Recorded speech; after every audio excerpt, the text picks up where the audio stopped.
రాజకీయ వారసులు చక్రం తిప్పే రోజులివి. ముఖ్యమంత్రి, మంత్రి, ఎంపీ, ఎమ్మెల్యేలు, మాజీల సంతానానికే జనం జై కొడుతున్నారు. తమ దగ్గర ఉన్న సంపదలో కొంత భాగాన్ని ఖర్చు పెట్టి వాళ్ళు ఎన్నికల్లో గెలుస్తున్నారు. 1-2 చోట్ల మాత్రం అలాంటి పప్పులేవి ఉడకటం లేదు. ఆయా నియోజకవర్గాల్లో వారసులు ఏమీ సాధించలేకపోతున్నారు. అందులో ఉమ్మడి నెల్లూరు జిల్లా వెంకటగిరి నియోజకవర్గం కూడా ఒకటని చెప్పాలి. మాజీ ముఖ్యమంత్రి నెదురుమల్లి జనార్దన్ రెడ్డి తనయుడు రామ్ కుమార్ రెడ్డి అక్కడ జెండా పాతలేక నానా తంటాలు పడుతున్నారు. ప్రస్తుతం వైసీపీ ఇన్ఛార్జిగా ఉన్న రామ్ కుమార్ రెడ్డికి పార్టీ అధినేత జగన్ దగ్గర పరపతి ఉందో లేదో కానీ పార్టీ జనంలోనూ ఓటర్లలోనూ పెద్దగా మద్దతున్నట్లు కనిపించడం లేదు. ఎన్నికల్లో ఓటమి పాలైన తర్వాత వెంకటగిరిలో ఆయనకు పోటీదారులు ఎక్కువయ్యారు.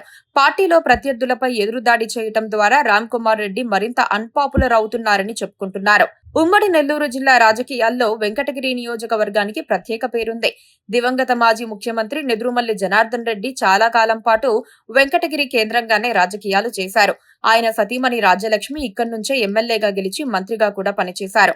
వారి తనయుడు రామ్ కుమార్ రెడ్డి ఇక్కడి నుంచి ఎమ్మెల్యే కావాలని ఎంతో కాలంగా తపన పడుతున్నారు. అయితే వ్యాపార రంగంలో నుంచి రాజకీయాల్లోకి వచ్చిన ఆయన తల్లిదండ్రుల పందాలో రాజకీయాలు చేయలేకపోతున్నారు. రామ్ కుమార్ రెడ్డి కాంగ్రెస్ పార్టీ నుంచి రాజకీయాల్లో అరంగేట్రం చేశారు. ఆ పార్టీలో ఉంటే భవిష్యత్తే ఉండదని అనతి కాలంలోనే గ్రహించారు. మాజీ ఉపరాష్ట్రపతి వెంకయ్యనాయుడు ద్వారా బీజేపీలో చేరారు. అక్కడ కూడా ఎక్కువ కాలం మనలేకపోయారు. 2019 ఎన్నికలకు ముందు వైసీపీ గుటికి చేరారు. వెంకటగిరి టికెట్ ఆశించి భంగపడ్డారు. జగన్ ప్రభుత్వ హయాం చివరాఖరు నుంచి ఆయనే పార్టీ బాధ్యతలు మోస్తున్నారు. గత ఎన్నికల్లో వెంకటగిరి నుంచి వైసీపీ తరపున పోటీ చేసి ఓటమి పాలయ్యారు. అంత పెద్ద రాజకీయ దిగ్గజమైన జనార్దన్ రెడ్డి తనయుడు అయినా ఒకే ఒక్కసారి ఎమ్మెల్యే అయ్యి అసెంబ్లీలో కూర్చొని అధ్యక్ష అనాలని ఆయన కోరిక నెరవేరటం లేదు. ఈసారి మళ్లీ వెంకటగిరి నుంచి పోటీ చేసి గెలుపు సాధించాలనేది ఆయన బలమైన కోరిక.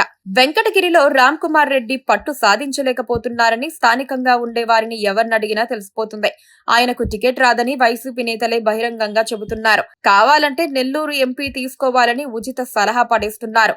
ఆ నియోజకవర్గంలో బీసీ సామాజిక వర్గాల వారు ఎక్కువగా ఉండటంతో మాజీ మంత్రి అనిల్ కుమార్ యాదవ్ పోటీ చేస్తారని ఆయనే స్వయంగా ప్రచారం చేయించుకుంటున్నారు.